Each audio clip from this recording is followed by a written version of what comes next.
Police and Crime Commissioner Andy Dunbobbin has been in Rhyl, meeting local officers, businesses and community groups to tackle antisocial behaviour and retail crime.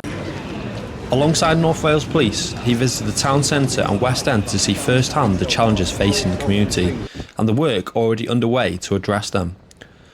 Targeted patrols and public space protection orders are helping to reduce antisocial behaviour, particularly as the town prepares for a busy summer season.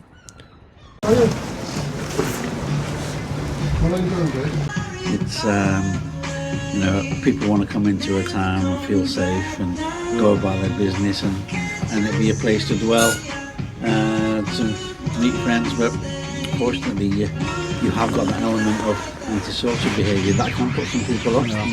A new UK law is also set to strengthen the response to retail crime, including a specific offence for assaulting shop workers.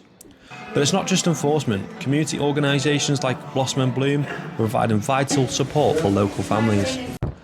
Initiatives like Project Renew are already making a difference, contributing to a reduction in crime across the area. Hiya, it's Andy Dunbobbin here, Police and Crime Commissioner for North Wales. Today I've been round with the local inspector and the neighbourhood policing team's sergeant.